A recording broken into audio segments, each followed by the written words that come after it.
Hello दोस्तों, welcome back to my YouTube channel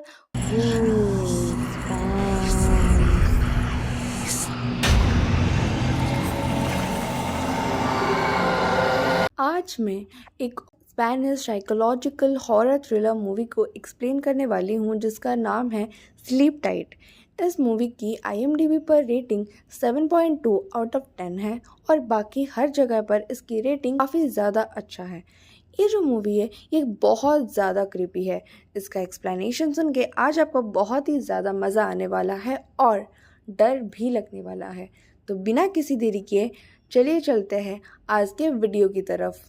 movie की starting scene में हम एक आदमी को देखते हैं जो कि एक बड़ी सी बिल्डिंग का केयरटेकर था और वो काफ़ी ज़्यादा सैड पर्सनालिटी वाला आदमी था, जिसे बस हमेशा ऐसा लगता था कि उसके साथ सब कुछ बुरा ही होता है और उसके साथ जो भी अच्छा होता था उससे वो कभी खुश नहीं रह पाता था। इस आदमी का नाम सीजन होता है और दूसरों को दुखी देख के इसको काफ़ी ज़्यादा खुशी मिलती है और दूसरों को खुश देखकर ये ऐसा काम करता है जैसे कि दूसरों को दुखी पहुंचे। अब हम उसे बेड से उठकर पूरी तरह तैयार होकर एक रूम से बाहर निकलते हुए देखते हैं और ये किसका रूम था और सेजर उस रूम से क्यों बाहर निकला ये चीज़ हमें बाद में पता चलेगा।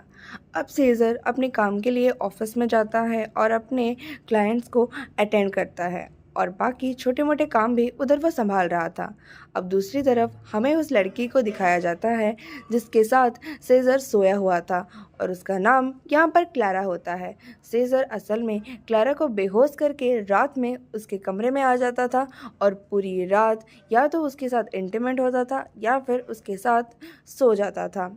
इसके बाद सुबह जल्दी वो अपने रूम से निकल जाता था और वो बिल्डिंग का केयरटेकर था, इसीलिए उसके पास हर रूम की चाबी भी होती थी और इसी तरह से वो अपनी रात गुजारा करता था।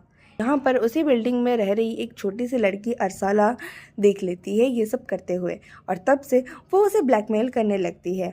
वो अपने राज को राज रखने के बदले उसे पैसे और खाने की चीज़ मंगवाया करती थी, जो कि ना चाहते हुए भी सेजर को लाके देना पड़ता था। क्लारा अपने काम के लिए जा रही होती है तो वह जाने से पहले सेजर से थोड़ी बात करती है। यहाँ पर क्लारा का मूड काफ़ी ज़्यादा अच्छा था। इससे देखकर सेजर काफ़ी ज़्यादा दुखी हो जाता है, उसे गुस्सा आने लगता है क्योंकि वो ये सह नहीं पा रहा था कि क्लारा खुश है। अब सेजर को हम देखते हैं कि वो एक हॉस्पिटल के अंदर जाता है।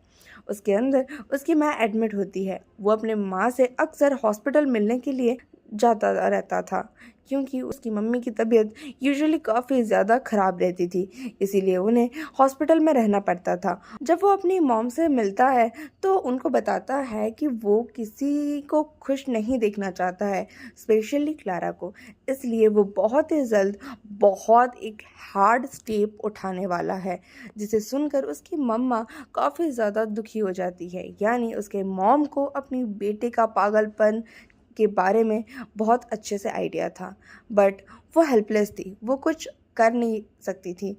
अभी यहाँ तक मूवी देखते देखते हमें ये पता चल जाता है कि सेजर एक साइकोपैथ। अब नेक्स्ट सीन में सेजर बिल्डिंग के अंदर पहुँच जाता है जहाँ पर वहाँ का मैनेजर उसको लेट आने के लिए चिल्लाने लगता है। अभी वहाँ पर एक लेडी आ जाती है जो कि उसी बिल्डिंग में रहा करती थी और वो सेजर को अपने डॉग को एक रात संभालने के लिए रिक्वेस्ट करती है। इस पर सेजर भी मान जाता है। अब जब रात होती है तो वो लेडी के रूम में चला जाता है जहाँ पर उसे वो डॉग्स दिखते हैं जिनका ध्यान रखने के लिए वो लेडी उसे बोल के गई थी। अब वो रूम के अंदर जाके डॉग्स के डॉग फूड में कुछ मिला देता है जिसको डॉग खाकर बीमार पड़ जाता है। अब थोड़े ही समय के बाद हम क्लारा को देखते हैं जो कि अपने काम से लौट रही होती है और वो थोड़ी देर बाद अपने बेड पे रेस्ट करती है और यहाँ पर हमें एज एन ऑडियंस ये पता चलता है कि सेजर उसी बेड के नीचे ही सोया हुआ था या फिर छुपा हुआ था। अब क्लारा के सो जाने के बाद इधर बेड से सीजर निकलता है, क्लारा को फिर से क्लोरोफॉर्म सुंघाकर बेहोश कर देता है, जिसके बाद क्लारा के बाथरूम में जाकर उसके कॉस्मेटिक और स्किन केयर प्रोडक्ट में वो कुछ हार्मफुल केमिकल्स मिला देता है एंड जाकर क्लारा के पास सो जाता है। सुबह वो तैयार होकर फिर से निकल जाता है। बट अभी बट इस दिन वो रूम से निकलते हुए क्लारा एंड उसके बॉयफ्रेंड का रखा हुआ एक फोटो फ्रेम को काफी गौर से देखता है और रूम से निकल जाता है। अभी ये करते हुए उसे फिर से अर्सला देख लेती है और इस पर अर्सला उसको फिर से ब्लैकमेल करती है और इस बार वो उसके हाथों अडल्ट मूवी मंगवाती है, जिस पर सेजर काफी ज्यादा हैरान हो जाता है, लेकिन वो कुछ कर नहीं सकता था और उसे अर्सला ये भी बोलती है कि अब वो इस राज को राज रखने के बदले 60 यूरो के बदले 100 लेगी। और नेक्स्ट सीन में हमें दिखाया जाता है कि वो लेडी अपने घर आ जाती है। अपने डॉग को बीमार देख के वो डॉक्टर के पास चेकअप के लिए जाती है, जहाँ पर उसे पता चलता है कि उसके डॉग को डायरिया हो गया था। और वो सेजर के पास जाती है और उसके साथ बात करती है और सेजर बात बात में कुछ ऐसे बातें बोल जाता है जिससे वो लेडी का मूड ऑफ हो जाता है या फिर वो और ज़्यादा दुखी हो जाती है।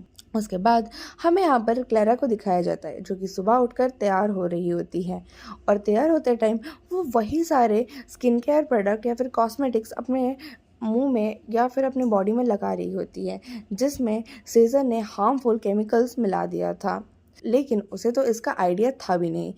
अभी वो लगा के मुंह पे वो ऑफिस के लिए निकल जाती है। सेजर आ जाता है, वो कुछ दिन बात करती है और बातों के दौरान सेजर को फिर से लगता है कि क्लारा काफ़ी ज़्यादा खुश है और इस बात पर फिर से सेजर काफ़ी ज़्यादा गुस्सा हो जाता है। अब जैसे ही क्लारा वहाँ से निकल जाती है तो उसके कुछ समय बाद सेजर से मिलने के लिए अर्सला आती है। वो फिर से उससे अडल्ट मूवी देता है और जाते हुए अर्सला को एक अजीब सी नज़र से देखती है। अब अगले सीन में हम देखते हैं बिल्डिंग में रहने वाला एक सीनियर सिटीजन आदमी बहुत गुस्से से सेजर के ऊपर चिल्लाने लगता है, क्योंकि उसने सेजर को अपने पौधों का ध्यान रखने के लिए कहा था, लेकिन उसने ऐसा नहीं किया, जिसकी वजह से उसके सारे पौधे सूख गए।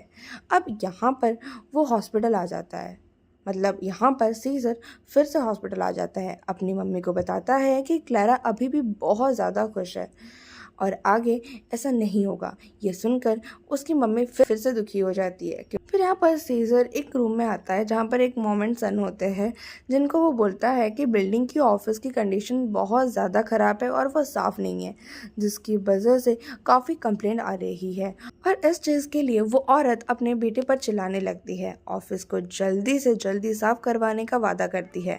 अब शाम होते ही सीजर क्लारा के घर चला जाता है और उसके मॉम के घड़ी को एसिड डाल के खराब कर देता है, ताकि ये देखकर क्लारा दुखी हो जाए। जिसके बाद और फिर से जाकर वो क्लारा के बेड के नीचे छुप जाता है और वो रात को भी अपनी सारी हरकतें रिपीट करता है। अगली सुबह जब क्लारा उठती है तो उसको अपने चेहरे पर हल्की हल्की रैशेस नज़र आते हैं और जब वो जॉब के लिए जा रही होती है उसे फिर से सेजर मिलता है और उसे वो रैसेस का रिमाइंडर भी देता है और ये बोलता है कि ये जो तुम्हारे मुंह पे दाग हुए हैं ये तुम पर बिल्कुल भी अच्छा नहीं लग रहा है, जो कि तुम पे बिल्कुल भी अच्छा नहीं लग रहा है। ये सोच कर कि क्लारा ये सुन के दुखी हो जाएगी, बट फिर भी क्लारा हैप्पी मूड में थी। ये देखकर वो फिर से गुस्सा हो जाता है और जल जाता है। और जब क्लारा घर आती है तो वो रियलाइज़ करती है कि उसके रैसेस काफ़ी ज़्यादा बढ़ गए हैं। यहाँ से लगभग एक हफ्ते तक काफ़ी सारे डेंजरस केमिकल वो कॉस्मेटिक्स पे मिलाता जाता था रात के टाइम और वही अपना रूटीन रिपीट करता था, जिससे क्लारा के स्किन में और ज़्यादा प्रॉब्लम बढ़ने लगी थी। जिसके दौरान सेजर कुछ लेटर लिख के क्लारा को भेजता है ताकि वो उसको मेंटली भी टॉर्चर कर पाए। अभी फिर से सेजर अपनी मम्मी के पास जाता है और ये सब बातों को बोलता है और उन्हें भी दुखी करता है। अब क्लारा की हालत धीरे धीरे खराब होती है। यहाँ पर उसे पूरा दिन थकानी महसूस हुआ करता था, उल्टी आता था, ऊपर से उसका चेहरा भी खराब हो रहा था। लेकिन कुछ ही समय के बाद उसका जब चेहरा ठीक हो जाता है तो वो काफ़ी अच्छा महसूस करने लगती है। एक दिन क्या होता है कि क्लारा जब उठती है वो अपने घर में बहुत सारे कॉकरोच एंड कीड़ों को देखती है, जिसे देखकर वो डर के सीजर के पास चली जाती है और उसे हेल्प के लिए बुलाती है। एज एन ऑडियंस हमें ये समझ में आ जाता है कि शायद ये कारनामा भी सीजर का हो सकता है। उधर पीछे से अर्सला भी आ जाती है और अब वो ऐसा लुक देती है जैसे उसे पता ही है कि ये कांड किया किसने है। जो सेजर है वो घर के अंदर आता है, क्लारा को कुछ कपड़े और उसके कुछ नेसेसरी चीज़ें देता है क्योंकि उसे ऑफिस के लिए लेट हो रहा था। और ऑफिस के लिए जाते टाइम क्लेरा अपने रूम को क्लीन करवाने के लिए सीज़र को बोल के उधर से निकल जाती है। अब जब क्लेरा अपना ऑफिस जा रही होती है तो उसके पास सीज़र आता है और बोलता है कि उन मैसेजेस का क्या हुआ। और ये क्लेरा के लिए काफ़ी ज़्यादा शॉकिंग था क्योंकि वो लेटर्स जो उसके पास आ रहे थे वो इस चीज़ के बारे में किसी को भी नहीं बताई थी। तो सीज़र को इसके बारे में कैसे पता चला।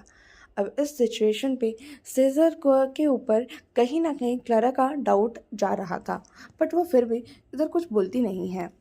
और वो बस इतना ही बोलती है कि जो भी ये मैसेजेस भेज रहा है उसके बारे में वो ऑलरेडी कंप्लेंट कर चुकी है, और जो भी ये मैसेजेस भेज रहा है वो इसी बिल्डिंग का है और जल्दी पकड़ा जाएगा। यहाँ पर फिर से सीज़र अपने मम्मी के पास चला जाता है। वहाँ पर अपने मॉम को वो बताता है कि वो अभी तक क्लारा के साथ काफ़ी लाइट पेस आया है, अभी वो क्लारा के साथ काफ़ी ज़्यादा स्ट्रिक्ट होने वाला है। ये बोलने के बाद वो फिर से उस बिल्डिंग में जाता है और क्लारा के रूम में पेस्टिसाइड्स छिड़कने लगता है। उस टाइम पर उस जो बिल्डिंग का मैनेजर होता है क्लारा के रूम में आता है और उसके बातों बातों में वो ऐसा हिंट देता है सीज़र को जैसे कि नौकरी कुछ दिनों में ही उससे छीनने वाली है। अब बिल्डिंग में कुछ इन्वेस्टिगेशन ऑफिसर्स आ जाते हैं और वो क्लारा को जो ये मैसेजेस सेंड कर रहा था उसके रिलेटेड इन्वेस्टिगेट कर रहे थे। अब उनका पहला डाउट सीज़र के ऊपर ही जाता है क्योंकि उसके पास हर रूम की चाबी होती है, बट सीज़र अपना चालू दिमाग लगाता है और वो सारा ब्लेम उस सफाई करने वाले माँ बेटे पर डाल देता है और ये प्लान उसका काम भी करता है। और जो इन्वेस्टिगेशन ऑफिसर्स होते हैं वो उस माँ और बेटे को अरेस्ट कर लेते हैं। बट कुछ दिनों बाद जो सीज़र होता है वो क्लारा के खिलाफ एक बहुत ही ज़्यादा गंदा स्टेप लेने वाला होता है। वो क्लारा को अपने रास्ते से हटाने का यानी मारने का प्लान बनाता है। वो उस रात एक चाकू लेके क्लारा के बेड के नीचे छुपा हुआ था, बट इस दिन क्लारा बहुत ही ज़्यादा लेट से आती है और अपने बॉयफ्रेंड के साथ वो अपने रूम में आई हुई थी और वो बेड के ऊपर वो एंड उसका बॉयफ्रेंड दोनों इंटीमेट हो रहे थे। और वैसे ही और सीज़र बेड के नीचे होता है तो गलती से वो जो क्लोरोफॉर्म वाला रुमाल उसके मुंह पे गिर जाता है और वो कैसे भी करके उसको खुद को छुपते छुपाते वो बाहर जाने ही वाला होता है कि बस सिन कट हो जाता है। हम ये देखते हैं कि सीज़र का जो आँख है वो बाथटब के अंदर खुलता है। इसका मतलब कल रात वो कैसे भी खुद को बचाते हुए बाथटब के अंदर ले गया था। उसके बाद वो जब बाथटब का हल्का सा पर्दा खोलता है तो वो देखता है कि उसके सामने क्लारा खड़ी है और वो ब्रश कर रही होती है। ये देख के वो काफ़ी ज़्यादा डर जाता है और सोचता है कि वो अब फंस चुका है, खुद को वो कैसे बाहर निकालेगा इसके बारे में सोचने लगता है। अब वो धीरे धीरे उस रूम से बाहर निकल के मेन डोर की तरफ जाने ही वाला होता है कि क्लारा का बॉयफ्रेंड उसे पकड़ लेता है। क्लारा का बॉयफ्रेंड उसे पीटने लग जाता है। यहाँ पर अंदर क्लारा आ जाती है और वो सीज़र को पूछती है कि आप यहाँ क्या कर रहे थे। तो इधर सीज़र बताता है कि वो जब पेस्टिसाइड्स डालने आया था तो उसके कुछ सामान इधर रह गए थे, वो लेने के लिए वो अंदर आया है। उसके बाद क्लारा उसका बैग उसे थमा देती है और उधर से वो बाहर आ जाता है। अब जब सीज़र अपने ऑफिस में जाता है तो उधर उसका बॉस और वही बूढ़ा आदमी उधर होते हैं। उसका बॉस उसे एक लेटर देता है और बोलता है कि 15 दिन के अंदर तुमको ये जॉब छोड़ना पड़ेगा। इसके बाद सीज़र ये समझ जाता है कि इस बार उसके हाथ से ये जॉब जाने वाला है। जब वो अपना सामान पैक कर रहा होता है तो वो ही बूढ़ी औरत उसके पास आती है और वो उसको हंसते हुए बोलती है कि हम आपको बहुत ही ज़्यादा मिस करने वाले हैं। पर यहाँ पर सीज़र बहुत ही ज़्यादा गुस्सा हो जाता है और वो बूढ़ी औरत को बहुत टॉन्ट मारता है और बोलता है कि आपकी तो उम्र ढल चुकी है और आपके पास तो कोई है भी नहीं बात करने के लायक, या फिर आपके जितने भी पड़ोसी हैं वो तो आपसे बात करेंगे ही नहीं। ये सब बोल के उस बूढ़ी औरत को वो दुखी कर देता है और जब वो बूढ़ी औरत दुखी हो जाती है ये देख के सीज़र का पागलपन बढ़ जाता है और वो खुश हो जाता है। अब तभी उसके सामने से क्लारा और उसका बॉयफ्रेंड गुजरते हैं और क्लारा उधर उसे ये बताती है कि वो और उसकी बॉयफ्रेंड वीकेंड में कहीं घूमने जा रहे हैं। ये और इस मोमेंट पे क्लारा बहुत ही ज़्यादा खुश होती है। ये देख के सीज़र काफ़ी ज़्यादा गुस्सा हो जाता है और वो बहुत ही ज़्यादा रोने लगता है और सैड फील करने लगता है कि उसके इतने कोशिश के बाद भी क्लारा दुखी नहीं हो पाई। अब वो अपनी ज़िंदगी से थक हार के बिल्डिंग के ऊपर जाता है छत से कूदने के लिए। जब वो छत से कूदने वाला होता है तब वो ये देखता है कि क्लारा एंड उसका बॉयफ्रेंड कार से वापस आ रहे हैं, क्योंकि क्लारा और उसके बॉयफ्रेंड के बीच में झगड़ा हो गया था और ये झगड़ा काफ़ी ज़्यादा बढ़ गया था क्योंकि क्लारा यहाँ पर प्रेग्नेंट होती है और उसका बॉयफ्रेंड उसे ये बोलता है कि हमने हर बार प्रोटेक्शन यूज़ किया है, फिर तुम प्रेग्नेंट कैसे हो सकती हो। पर क्लारा को इस बारे में कोई भी आइडिया नहीं होता है और क्लारा को ये लग रहा होता है कि शायद प्रोटेक्शन फेल हो गया था, इसीलिए वो प्रेग्नेंट हो गई है। उस रात को उसका बॉयफ्रेंड और वो ऐसे ही एक बेड पर सो जाते हैं। रात को फिर से सीज़र उनके रूम में आता है, दोनों को क्लोरोफॉर्म सुंघा के बेहोश कर देता है। उसके बाद वो पूरी तरह से नेकेड होके क्लारा के बगल में सो जाता है और उसके साथ उसी के ही बॉयफ्रेंड के सामने इंटीमेट होता है। अब नेक्स्ट सीन में हम देखते हैं कि उसके बॉयफ्रेंड को एक्चुअली रात वाला इंसिडेंट पता चल जाता है और वो सीज़र को जाके बहुत ही ज़्यादा मारने लगता है। हाथापाई के बीच सीज़र एक नोकीले चीज़ से उसके बॉयफ्रेंड पे वार करता है, जिसके चलते उसके बॉयफ्रेंड का डेथ हो जाता है और वो उसी लाश को बाथटब के अंदर डाल के उसके हाथ में वो हथियार दे देता है और रूम को सरियाने लग जाता है ताकि किसी को ये पता ना चले कि एक मर्डर है। उल्टा सबको ये लगे कि ये एक सुसाइड केस है। अगले दिन क्लारा के बॉयफ्रेंड के डेथ के इन्वेस्टिगेशन के लिए ऑफिसर्स आए हुए होते हैं। वो सीज़र से पूछताछ करते हैं, बट सीज़र ये बोल के बच जाता है कि अभी मैं यहाँ पर काम नहीं करता हूँ, मेरा जॉब यहाँ से जा चुका है। ये बोल के वो खुद को बचा लेता है। अब इस पॉइंट पे उसे ये पता चल जाता है कि अर्सेला को उसके बारे में फिर से पता चल चुका है।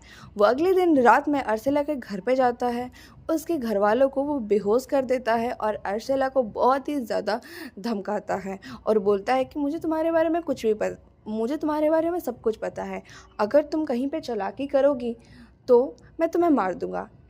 और ये सुन के वो 8 साल की छोटी सी बच्ची काफ़ी ज़्यादा डर जाती है। अगले दिन जब ऑफिसर्स उस बच्ची अर्सेला को इस बारे में पूछते हैं, हमारे कुछ भी नहीं बताती है और इसी तरह से इस घटना से बच जाता है।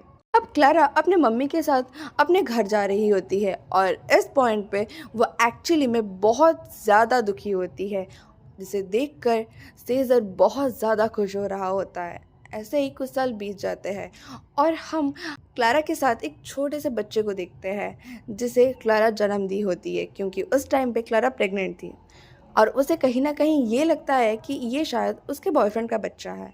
यहाँ पर सीज़र उसे एक लेटर लिखता है जहाँ पर वो अपना सारा सच क्लारा को बताया होता है। ये पढ़ के क्लारा बहुत ज़्यादा रोने लगती है और उस बच्ची को पकड़ के वो और भी ज़्यादा रोने लगती है, क्योंकि ये बच्ची अब उसे हमेशा के लिए ये याद दिलाती रहेगी कि उसके साथ एक्चुअली में हुआ क्या था। और यही सीज़र चाहता था कि वो ज़िंदगी भर दुखी रहे।